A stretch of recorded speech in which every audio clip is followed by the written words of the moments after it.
Fighter jet Rafale की उड़ान, मिराज 2000 की रफ्तार, सुखोई 30 का कंट्रोल एंड कमांड। रफाल की ताकत से मुनीर की सेना में खलबली। पाकिस्तान ने चीन से मांगे J-10C फाइटर जेट।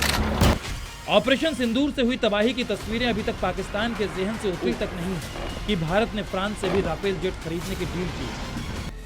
ऐसे में पाकिस्तान में इसको लेकर चिंता है और वो भी अपनी एयरफोर्स की ताकत बढ़ा रहा है। रफाल की बढ़ती ताकत से मुनीर की सेना में खलबली मची, जिसके बाद पाकिस्तान ने चीन से J-10C फाइटर जेट की मांग की है। पाकिस्तान के अपने जेट बढ़ाने का सीधा उद्देश्य भारत के रफाल जेट के बढ़ते बेड़े की बराबरी करना है।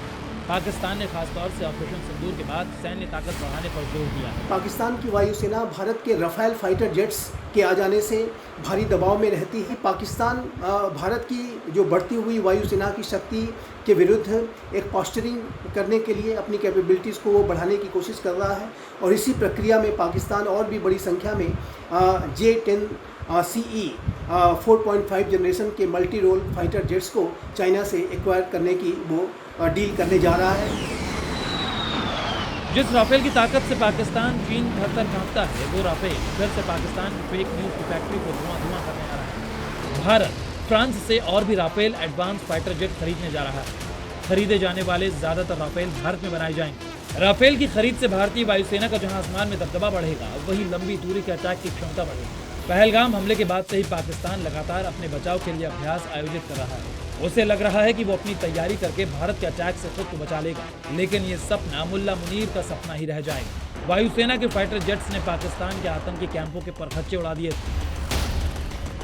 पाकिस्तान के लिए डरने वाली बात सिर्फ हिंदुस्तान के आकाश में ही नहीं दिख रही, पानी में भी पाकिस्तान के लिए खौफ का नया मंजर पैदा हो रहा है।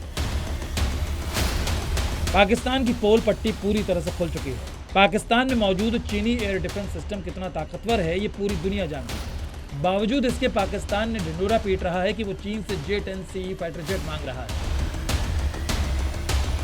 पाकिस्तान की इस तरह की गीदड़ भभकी से भारतीय सेना ठहरने वाली नहीं है। इस बार सेना ने ऐसा पेश किया है कि आतंकी छटपटा रहे हैं, लेकिन कुछ कर नहीं पा रहे सिवाय बयानबाजी के। एक बात और गौर करने वाली है कि हाफिज सईद अब बाहर नहीं निकलता, बिल में जा छिपा है। अपने कमांडर्स को भारत के खिलाफ जहरीले बयान देने के लिए आगे कर रहा है, जिस पर मुल्ला मुनीर आज ताली पीट रहा है, कल उसके जनाजे में शामिल होगा। ब्यूरो रिपोर्ट, जी मीडिया।